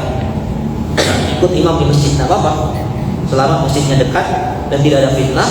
Ya, wanita boleh jamaah di masjid dan ini untuk syiar agama. Tapi saf yang paling bagus wanita itu paling belakang. Ya, jangan paling depan. Ya, karena ujiannya banyak di saf paling depan. Bahkan Qiyamul Lail ini, kalau ibu ingin tahu kapan yang paling afdal waktunya, kata ulama ketika Ramadan itu di awal waktu, ya pada Isya itu. Jadi ternyata Qiyamul Lail itu adalah sholat malam yang ditarik di awal waktu. Tarawih itu adalah sholat malam yang ditarik di awal waktu, supaya semua orang Islam bisa merasakan sholat malam. Bayangkan kalau tidak ada tarawih, tidak ada Ramadan, mungkin ada umat Nabi yang tidak pernah sholat malam, betul nggak? Ada orang yang memang cuma bisa tarawih Ramadan, bisa sholat malamnya Ramadan, alhamdulillah. Jadi kalau di luar Ramadan, afdolnya sholat malam itu adalah di tengah malam atau di akhir malam. Karena di akhir malam itu nanti ada ibadah istighfar namanya, wabil asharin yastaghfirun. Ya, makanya kalau ingin mendapat keafdolan waktunya di luar Ramadan, ambil akhir malam. Tapi kalau di bulan Ramadan, di awal malam. Nah itu Qiyamul Lail, ambil prasmanan rohani. Apalagi kalau ibu punya rezeki umroh Ramadan, ya umroh walaupun 3 hari pulang lagi, tak usah lama-lama. Iya kan bisa umroh mandiri sih, 3 hari pulang lagi. Umroh tuh nggak lama, 2 jam selesai. Ya, keliling Ka'bah tawaf itu kan cuma 7 putaran. Yang lama itu ke keliling Zamzam bisa 7 hari 7 malam. Itu Zamzam tawaf. Apalagi belum dapat produk yang dicari. Kenapa umrah Ramadan ini besar pahalanya? Karena nilainya seperti haji bersama Nabi. Kata Rasulullah SAW, al-umrah fi Ramadan ta'dilu hajjah ma'i. Umrah di bulan Ramadan seperti haji bersama. Tapi ini tidak menggugurkan kewajiban haji. Haji tetap wajib. Ya, karena apa? Karena kalau kita sholat baca Al-Ikhlas 3 kali itu tidak bisa mengganti Al-Fatihah. Walaupun Al-Ikhlas itu kalau dibaca 3 kali sama nilainya dengan hatam Quran. Tapi apakah sholat sah ketika orang hanya baca Al-Fatihah, hanya baca Al-Ikhlas tanpa baca Al-Fatihah? Sah nggak sholatnya? Enggak. Tidak. Maka kalau ada orang umroh di bulan Ramadan, pahalanya seperti haji bersama Nabi, tapi bukan menggugurkan kewajiban haji. Jangan dikatakan, ibu daftar haji kan? Saya udah kemarin, kapan Ramadan? Kok haji bulan Ramadan? Iya, maksudnya seperti haji sama Nabi. Salah fokus. Tetap tidak gugur kalau dia mampu. Nah itu di antara prasmanan rohani. Ambil umrohnya, ambil iktikafnya, Qiyamul Lail tadi, kemudian iktikafnya diambil di masjidnya, terutama qiraatul Quran, baca Quran tuh ibu. Imam Syafi'i 60 kali hatam selama Ramadan, sehari 2 kali hatam. Ya kalau kita nggak bisa, saya juga nggak mampu, karena saya bukan Imam Syafi'i, saya Imam Musola. Levelnya beda. Tapi minimal kita punya jihad, punya kesungguhan ingin menghatamkan Quran sebanyak-banyak. Ya, memang ada kaidah kata ulama, kalau kita baca Quran itu jangan ada rasa malau, jangan bosan baca Quran. Ya, kalau bosan, cirinya begini. Kalau bosan cirinya itu baca fokusnya bukan pahala, tapi fokusnya membolak-balik halaman. Itu ciri orang bosan. Ya kan kita tahu satu juz itu 10 lembar kan? Itu kalau orang bosan itu pasti rasanya udah lama baca. Berapa lagi ya? Banyak. Ya masih banyak ternyata. Subhanallah. Begitu kan? Subhanallah. Itu membuat kita bosan malah. Makanya fokusnya ke pahala. Kata Nabi, 1 huruf 10 kebaikan. Artinya semakin banyak hurufnya berarti semakin banyak pahalanya. Nah terus kata ulama, ada rasa apa ya, asyauq bil Quran, ada rindu dengan Quran. Maksudnya kalau sudah hatam surah An-Nas itu kan selesai hatam, ibu harus rindu dengan Al-Baqarah, karena dia sama Al-Baqarah sehingga apa, dia ulang lagi bacaan. Subhanallah. Nanti Al-Baqarah dia sudah kangen lagi An-Nas tuh, maka dia punya target harus hatamkan lagi. Nanti selesai An-Nas dia rindu lagi Al-Baqarah, dia ulangi lagi. Selesai Al-Baqarah dibaca, kepikirannya An-Nas, gimana caranya bisa cepat selesai. Akhirnya yang dibaca cuma Al-Baqarah, An-Nas, Al-Baqarah, An-Nas, itu selesai. Awal akhir. Ya, bukan itu, baca full sampai selesai. Itu cara interaksi dengan Quran. Karena Quran itu syafaat, ya. Quran nanti akan datang di hari kiamat. Makanya Quran itu bagusnya dibacanya malam. Ya, karena hadisnya jelas mengatakan Quran datang kepada Allah, ya Rabb, ya mana tuh, aku sudah melarang orang ini untuk tidur di waktu malam. Maksudnya karena sebab baca Quran jadi terhalang tidur malam. Fasyafi'ni fi, dan berikan aku izin untuk memberikan syafaat kepada orang ini, ya Allah. Puasa juga syafaat, puasa akan datang kepada Allah, ya Rabb, mana tu ta'am wa syahwat, aku sudah menghalangi orang ini dari makan dan syahwatnya. Fasyafi'ni fi, maka izinkan aku memberikan syafaat. Tapi puasa itu siang, malam itu dengan bacaan Quran dan qiyamul lail. Itu namanya prasmanan rohani. Sederhananya begini, Allah ingin memindahkan kita dari junk food, dari seafood, dari go food ke spiritual food. Itu puasa. Iya. Karena tubuh kita itu, ya, tubuh kita itu kan dikatakan sudah terlalu lama makan makanan jasmani, betul kan? Makanan jasmani itu sudah dari bulan Syawal kemarin sampai Sya'ban ini. Makanya Allah mau apa? Allah mau pindahkan itu. Ibu, kita ini kan diciptakan dari dua unsur. Satu jasad, kedua ruh. Ya, jasad itu diciptakan dari Assalamualaikum. Jasad diciptakan dari Tanah. Kenapa bingung? Jasad diciptakan dari tanah. Ibu dari tanah. Ya, kalau bidadari bukan dari tanah.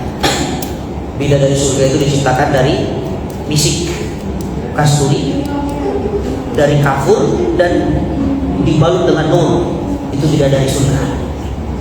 Makanya kata Nabi, itu gelapnya bidadari surga, kalau jatuh ke bumi gelapnya saja, itu matahari dan rembulan redup cahayanya sendiri. Itu gelapnya saja, apalagi bidadari surga. Terbuat dari nur. Iya. Dan air liurnya bidadari, ludahnya kalau dilemparkan ke lautan, laut seluruh dunia akan tawar rasanya. Subhanallah. Kira-kira kalau air liur kita dibuang ke laut, bukan tawar, racun. Itu air laut bukan lagi berbusa, berbisa. Tapi nanti ibu ini juga calon ratunya dari surga. Amin. Tapi kok saya nggak bercahaya? Belum ibu, belum. Sabar. Lagi nyaman ini nanti. Wanita solehah itu lebih hebat nanti derajatnya, ya. Makanya kalau sekarang dikatakan ratu bidadari surga sekarang, ibu akan istighfar kalau ngaca. Nggak yakin. Karena bidadari itu ideal, badannya ideal, semuanya ideal. Ya. Maka kita ini dari tanah. Ya, makanya kalau mau sehat, jasadnya, makanannya dari tanah. Dari unsur tanah harus sehat. Makanya kacang tanah, ya. Semua ditanam di tanah. Makan kambing, kambing makan rumput, rumputnya ditanam di tanah. Karena nanti akan kembali kepada tanah. Dimakan cacing Tanah. Makanya jangan rebutan surat Tanah. Memang kita ini dari tanah, valid banget, tanah banget kita ini. Ada yang hobinya berantem terus, debat terus, emang tanah sengketa itu. Ada yang hobinya belanja ya. Para abang. Anak abang. Ya. Ada yang enggak, prinsipnya kuat, nggak bisa diganggu gugat. A ya B ya, tanah wakaf. Tanah wakaf nggak bisa diganggu itu ya. Nah, maka makanan dari tanah, tapi ruh itu dari langit ibu, ruh dari langit, dari Allah. Sehingga makanannya pun dari Allah, dari langit, ibadah itu makanan ruh. Jadi kalau orang sibuk ngurusin makanan jasad, ruhnya sakit, ruhnya nggak dikasih makan. Kalau hanya sibuk makanan ruh, jasadnya nggak makan, jasadnya sakit. Makanya keseimbangan, ya kan? Islam pun mengajarkan keseimbangan. Nabi tidak melarang kita kerja, cari uang buat makan, tapi jangan lupa bahwa di situ ada ruh kita yang juga butuh makanan. Apa makanan ruh? Ibadah. Dan Ramadan, puasa adalah momentum yang paling baik untuk kita memberikan makanan rohani. Dengan cara apa? Amal dengan prasmanan rohani. Ya, muamalatul jinan di maidatur rahmah, itu huruf M. Oke, yang ketiga huruf Dad. Tul li nafsi. Tul nafsi li takdir bil insan. Dad itu artinya apa? Puasa itu fungsinya adalah ya, untuk memiliki daya kontrol yang lebih hebat lagi, bisa mengendalikan diri lebih baik lagi. Jadi kalau puasanya ingin berbuah takwa, jadikan puasa sebagai sarana imsak. Apa itu imsak? Ibu tahu imsak itu apa? Menahan imsak. Ya, makanya orang yang ngantuk dia tahan matanya sehingga tidak tidur, imsakun dari ngantuk pun, menahan ngantuk. Itu namanya imsak. Apa yang ditahan coba? 3, tidak boleh makan, tidak boleh minum, tidak berhubungan, ya, tidak melakukan biologis di siang hari. Ini menarik. Ya, kenapa Allah melarang 3 ini? Karena kata ulama 3 ini kebutuhan pokok. Siapa tidak butuh makan? Siapa tidak butuh minum? Siapa tidak butuh hubungan? Tapi Allah tahan, Allah perintah untuk kita kendalikan supaya nanti kalau sudah keluar dari Ramadan, harapannya adalah yang haram itu bukan lagi dia tinggalkan, tapi sudah memiliki level jijik dengan yang haram. Yang haram sudah hatam, jijik dengan yang haram. Yang halal dikendalikan supaya gak serakah dengan yang halal. Mohon maaf, sekarang banyak orang bukan mati kelaparan, bukan, karena mati kekenyangan. Betul kan? Coba, kalau dulu kan penyakitnya mati kelaparan, sekarang mati kekenyangan. Itu ada konten kreator namanya, konten kreator mukbang, tau mukbang? Mati dia, kenapa? Makan berlebihan. Bukan hanya seorang konten kreator, kita mungkin ada orang sakit kolesterol, hipertensi, ya, meninggal dunia. Apa faktor utama yang membuat segala penyakit bersarang dalam tubuh kita? Makanan. Nah, artinya kalau tidak bisa kita kendalikan itu dengan imsak, itu yang terjadi kepada kita. Bukan mati karena kelaparan, tapi mati karena kekenyangan. Makanya Allah nanti kita imsak. Ayo tahan. Yang haram sudah jijik levelnya, bukan lagi level orang beriman, sudah lepaskan. Tapi yang sulit adalah mengendalikan dari yang halal. Ya, kalau yang haram, daging babi, jangankan Ramadan, Syakban aja nggak dimakan. Iya kan? Minuman khamr nggak usah tunggu Ramadan, Rajab saja nggak berani minum. Tapi Ramadan beda, yang halal Allah haramkan. Itu kita supaya punya sifat apa, bisa mengendalikan. Itu tujuannya. Itu huruf Dad. Karena ibu semua tuh kalau nggak pakai imsak itu bahaya. Ini mulut kalau nggak ada imsaknya, nyakitin orang. Ya, itu mobil kalau nggak ada imsaknya nabrak, celaka kita. Apa imsaknya mobil itu? Ada. Mobil kalau tidak ada imsaknya, itu bayangkan orang kebut-kebutan terus, kamu dihajar, lampu merah tabrak aja udah. Ya, Polis tidur aja, lobang aja. Maka ini iman kita, ruh kita kalau nggak ada imsaknya, semua ditabrak.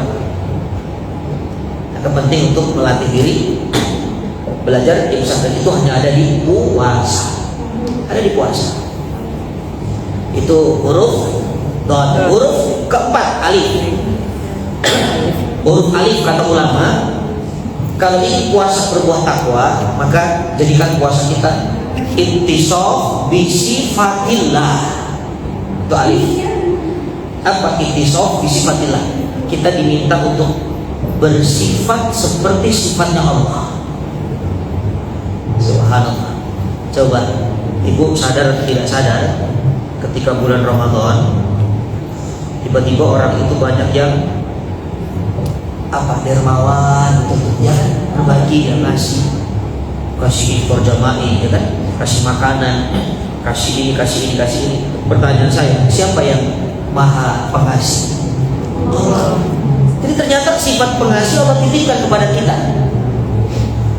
Tiba-tiba Ramadan orang banyak yang tidak tidur malam, tidurnya itu sedikit sekali, banyak banyak zikir. Siapa yang tidak tidur? Allah nggak tidur. La sinatu wala naum. Allah nggak ngantuk apalagi tidur. Ya, Ramadan tiba-tiba hati kita itu pemaaf banget. Ya, bahkan dari Sya'ban kemarin, mohon maaf lahir batin ya, kalau ada salah mau Ramadan gitu kan kemarin ya. Besok mau puasa gitu kan, hari itu maaf-maafan, besok ribut lagi dia. Tapi minimal jiwa pemaaf itu ada. Siapa yang maha memaafkan? Allah. Dan itulah puasa. Allah ingin membentuk kita menjadi pribadi yang punya akhlak, dan akhlaknya akhlak yang sebenarnya. Akhlak itu apa sih? Akhlak itu kan yang melekat dalam diri orang, itu namanya akhlak. Makanya ada akhlak buruk, ada akhlak baik. Jadi bukan buatan. Akhlak itu bukan pura-pura, nggak bisa pura-pura. Kalau itu pura-pura itu pasti temporer. Saya hari ini mau berakhlak senyum terus hari ini. Besok tidak. Ya. Saya hari ini mau berakhlak sabar. Hanya hari itu, besok tidak sabar lagi. Makanya akhlak itu yang sudah melekat, dan harapannya Allah ajarkan ketika puasa, keluar dari puasa dia betul-betul punya akhlak yang baik, akhlakul karim. Karena di akhir zaman ini banyak tasawuf. Apa tasawuf? Ahli tasawuf itu orang yang buat gimmick tau gini. Ya banyak gimmick sekarang itu. Contoh itu kalau musim caleg musim pemilu, itu kan foto di baliho semua para calon senyum apa enggak? Senyum kan? Itu ganteng-ganteng, pakai peci hitam, pakai jas, enak dipandang, enak, memang betul senyum. Di mana-mana di jalan tuh ada lengkap. Tapi setelah kepilih masih senyum baik? Enggak. Ada yang senyum, yang tidak terpilih terus, tapi senyum terus. Gila. Kenapa? Karena ini buat Allah tidak mau itu. Allah ingin kita betul-betul berakhlak seperti akhlaknya Allah Subhanahu wa Ta'ala. Ya, Allah Maha Pemurah ya, sehingga kita jadi hamba Allah, jangan pelit. Makanya nanti ada zakat supaya nggak pelit. Ya, Allah ingin kita jarang tidur malam, karena orang bertakwa itu cirinya sedikit tidur malam. Ya, Allah ingin kita mendekatkan dengan kalam-kalamnya Al-Quran. Makanya lisan kita supaya basah terus dengan ayat-ayat Al-Quran, dikrul. Nah, itu mensifati sifat Allah, namanya akhlak. Jadi kalau puasanya satu, kita review. Kalau puasa kita ini rasanya semakin mendekatkan diri dengan Allah, ya. Kemudian puasa kita membuat kita semakin tamak dengan ramuan atau prasmanan rohani, dan puasa kita semakin kita punya daya kontrol yang lebih hebat lagi dengan diri kita ini, mampu mengendalikan diri, punya imsak yang hebat, dan kita mensifati sifat-sifat Allah Subhanahu wa Ta'ala, maka hasilnya apa itu naik takwa, mendapatkan ketakwaan. Subhanallah. Nah, inilah puasa berbekal takwa. Apa itu takwa? Takwa itu begini sederhananya, takwa itu lurus ibadahnya sama Allah dan benar perangainya kepada manusia. Itu namanya takwa. Lurus ibadahnya sama Allah, iya lurus. Jangan ada kesyirikan, jangan ada datangkan tandingan kepada Allah. Itu namanya lurus, itu namanya takwa. Jadi sudah tidak lagi ibu percaya kepada hal-hal yang mendatangkan madarat, mendatangkan kesialan kecuali hanya dari Allah. Jangan kita percaya dengan apa jimat-jimat keris-keris. Ya, keris nggak boleh, kalau kiuris masih aman. Maka itu penting ya. Percaya dengan apa tanggal-tanggal sial, nggak ada lagi udah. Ya, katanya angka 4 itu datangkan kesialan, makanya nggak ada lantai 4 di mall, di lift. Nah, kalau kita masih percaya dengan itu, bukan takwa namanya. Karena nggak masuk akal juga itu kalau punya anak keempat, itu ngomongnya gimana? Ini anak berapa? Ke-1, ke-2, ini ketiga harus. Masih anak keempat. Ya, hamil kemana-mana bawa gunting. Jangan lagi. Kalau memang mau aman, gunting keruput, jangan gunting kecil. Itu lebih masuk akal. Jadi hal-hal yang sifatnya adalah merusak akidah, singkirkan. Itu namanya takwa. Kepada orang itu juga bagus. Ada orang sama Allahnya bagus, tapi sama orang nggak bagus. Itu kata-katanya, ya Allah, kalau dia bikin status itu satu komplek tersakiti, astagfirullah. Pedes kata-katanya. Itu ibarat gado-gado, karetnya 15 katanya. Itu bukan takwa namanya. Ada dulu di zaman Nabi, ada seorang wanita datang mengadu, ya Rasulullah, fulana, ini ada seorang wanita, karena yaqumuna bil lail, malam hari dia tahajud, wa yasumuna bin nahar, dan puasa siang hari dia puasa. Tapi lisannya ya yu'ti jironau bilisani, tapi dia menyakiti tetangganya dengan lisannya. Apakah dia ahli surga ya Rasul? Apa kata Rasul? Demi Allah, la khaira fiha, tidak ada kebaikan dalam dirinya, dan dia ahli neraka. Alhamdulillah, bayangkan ya, malamnya tahajud, siangnya puasa sunnah, tapi ahli neraka gara-gara lisan tidak dijaga. Nah, itulah pentingnya puasa itu kan, kita diminta untuk menjaga lisan kita. Atau sebaliknya, ada orang sama temennya bagus, sama orang akhlaknya hebat. Itu kalau di lingkungan dia, yang paling dermawan dia. Itu kalau ada acara yang cover semua kebutuhan, fasilitas makanan, snack, minuman dia semua. Yang nyeduh kopi dia semua, yang nyuci gelas dia juga. Ya. Tapi kalau dipanggil ngaji nggak datang, tuh. Dipanggil sholat nggak mau sholat. Itu tidak takwa. Itu hanya berharap ujian, berharap validasi manusia, tidak mau berharap validasi dari Allah. Jadi takwa itu sederhananya seperti itu, ya. Sama Allah baik, lurus, akidahnya tidak belok, dan sama orang juga akhlaknya bagus. Maka kalau ada 4 hal ini dalam puasa kita hari ini sampai akhir Ramadan nanti, maka insya Allah ya la'allakum tattaqun, kita akan dapatkan itu semua. Amin. Ya Rabbal alamin. Saya kira ini yang bisa kita sampaikan. Mudah-mudahan bisa menambah hasanah, menambah kebaikan. Kira-kira ibu bisa ambil pelajaran ya dari poin kita hari ini. Jadi tujuan puasa tadi ada berapa? Ada 3 kan? Ya, kenapa puasa? 1, perintah Allah. Yang kedua, mendulang pahala. Yang ketiga, berpindah dari kelas mukmin menjadi muttaqin. Tapi cara mendapat muttaqin bagaimana? Karena ini mudah, tidak seperti masuk tentara tadi. Caranya 4. Dari mana? Dari simbol kata Ramadan. Apa yang pertama? Rasakan apakah Ramadan ini, puasa ini sudah mendekatkan diri kepada Allah. Yang kedua, apakah kita sudah semakin bisa menahan prasmanan dunia lalu berpindah kepada prasmanan rohani kita. Jadi kalau setiap hari masih mikirin ini kita nanti bukanya restoran mana recommended, itu gagal. Ya sesekali boleh, tapi kalau tiap hari sampai tidak terawih, hari ini berbuka di Plaza Bintaro, besok berbuka di Aeon Bekasi, besok buka lagi di Aeon Bandung misalnya. Itu otaknya kulineran terus. Yang ketiga, dia punya daya kendali yang lebih hebat lagi, imsak namanya. Yang keempat, dia menghidupkan dirinya dengan akhlak-akhlak terbaik, mensifati sifat.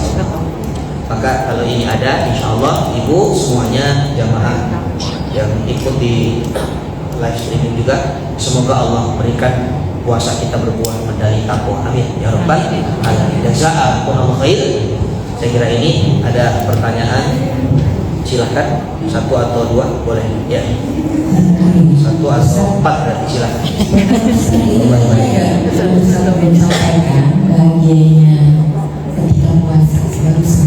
Oke, karena yang penting di situ soal makan.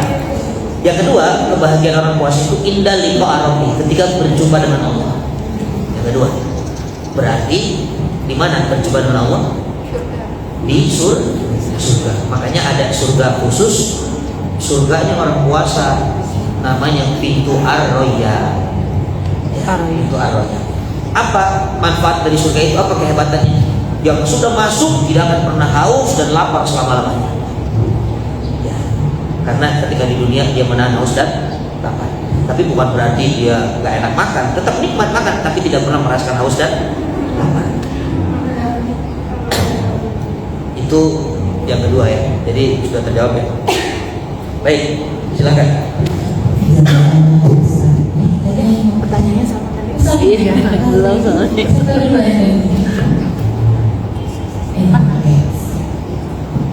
Bismillahirrahmanirrahim.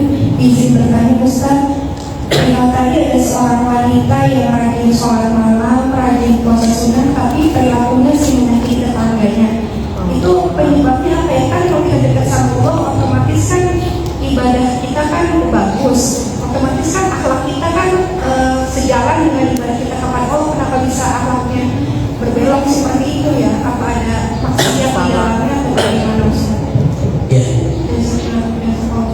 Jazakallahu khair. Jadi ibadahnya tidak sampai kepada makosid. Makosid itu tujuannya. Ya memang sholat itu seharusnya mencegah dari perbuatan keji dan munkar. Ya puasa itu seharusnya bisa mengendalikan lisan, tapi dia nggak bisa.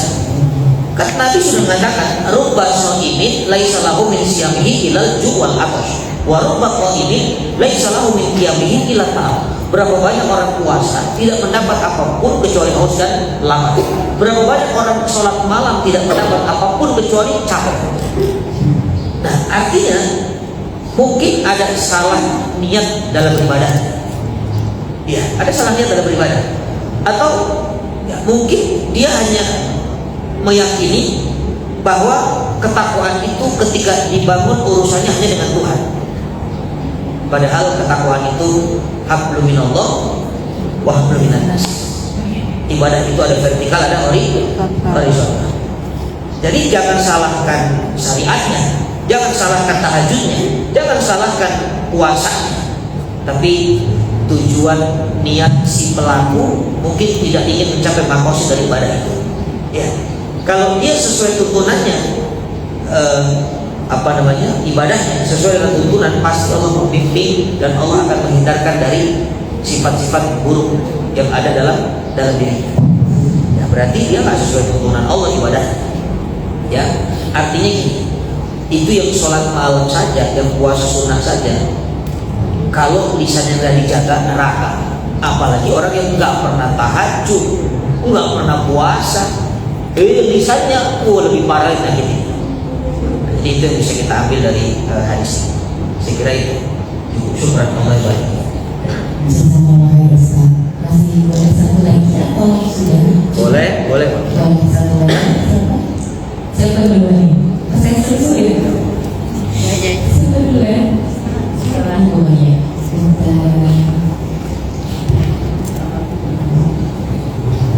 Assalamualaikum warahmatullahi wabarakatuh. Waalaikumsalam. Saya ingin menanyakan masalah keluarga Pak Ustadz ya. Saya itu bersaudara tinggal 6 orang.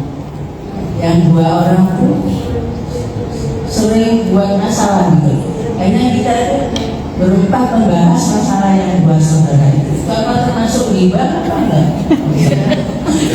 Karena Ustadz ya itu. karena harus bahas dalam itu.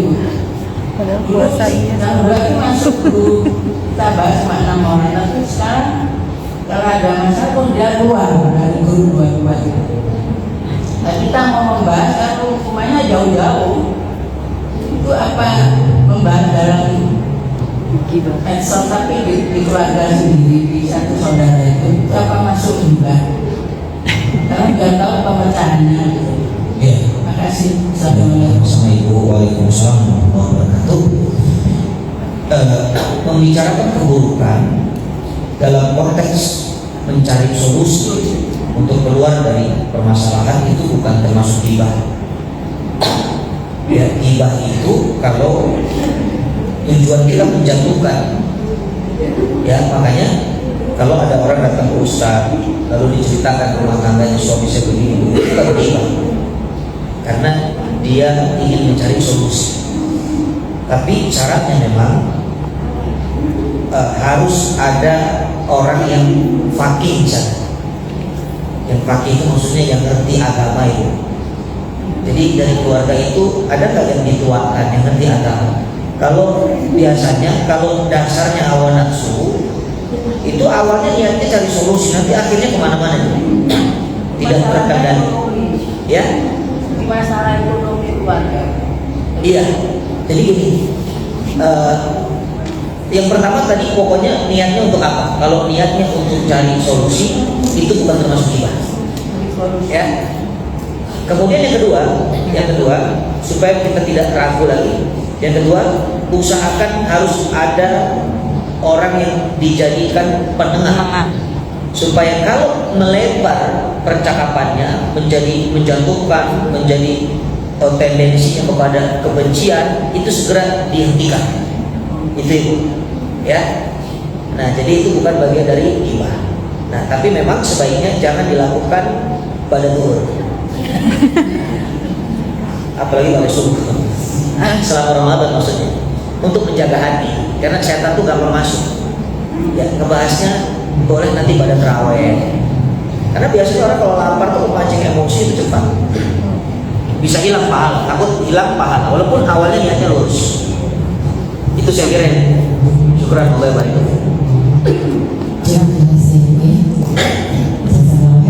Sudah cukup atau masih bisa dibuka 100 pertanyaan lagi? Ada lagi memang yang bertanya? Ya, silakan satu lagi ya. Biar ganjil. Nanti kalau yang mau tanya boleh DM, tak apa-apa, insyaallah saya jawab. Assalamualaikum warahmatullahi wabarakatuh, Ustaz. Waalaikumsalam warahmatullahi wabarakatuh. Bertanya, semisal kita kan sudah sholat tarawih, sudah sholat witir, terus mau sholat malam dan sholat tahajud, apa nanti setelah itu boleh apa sholat witir lagi? Terus yang pertanyaan kedua, penentuan bulan awal Ramadan sama Lebaran itu biasanya ada yang metode hilal dan hisab. Terus hilal itu katanya ada yang ruqyah lokal dan ruqyah global. Terus metode apa yang sebaiknya kita ikuti? Demikian bisa. Ya, biasa kita Ibu kalau sudah sholat bersama imam witir, terus malam mau tahajud lagi, nggak usah witir lagi. Atau nggak sama imam pun ibu sholat di rumah, sudah tarawih, sudah witir, nanti malam mau tahajud lagi nggak usah witir. Tidak ada 2 kali witir dalam satu malam. Sekali itu caranya. Yang kedua, ya metode ada ruqyah, ada hisab. Ada yang ruqyahnya lokal, ada global. Kita ikut pemerintah. Ikut pemerintah. Kalau ibu puasa ikut pemerintah kemarin, lebaran ikut pemerintah. Ulil amri minkum kata Quran. Ati Allah wa ati Rasul wa ulil amri minkum. Tapi kalau kemarin ikut ormas, maka lebaran ikut ormas, apa-apa. Jangan puasanya ikut pemerintah, lebaran ikut ormas. Itu namanya motong jalan sehari, lumayan kata dia. Jadi itu ibu. Ya, Tapi misalnya di saat orang udah lebaran tapi dia masih puasa nggak apa-apa. apa yang kita yakini itu kita pegang. Saya punya kawan suami istri, istrinya Muhammadiyah, suaminya pemerintah. Jadi ketika lebaran, istri lebaran duluan, suaminya belum. Satu rumah, ada masalah. Ya, suaminya menemani istrinya makan ketupat, opor. Jadi itulah indahnya Islam, ya. Dan kita sudah memaklumi itu dari sejak dulu. Itulah namanya perbedaan dan itu menjadi keindahan. Saya kira itu. Syukran. Wabarakatuh. sudah cukup Ustaz? Cukup. Ustaz dari sini ya, gitu. Masih kurang ya kan? Sore kan gitu. Tapi Ustaz gimana Ustaz? Masya Allah. Semoga apa yang Ustaz sampaikan pada hari ini menjadi syafaat kita semua dan bisa minta amalan dalam keseharian kita. Sekali lagi dalam Allah Ustaz sudah menyempatkan hadir di tengah-tengah kita dan ini adalah jamaah-jamaah yang terpilih pastinya ya Ustaz ya, yang bisa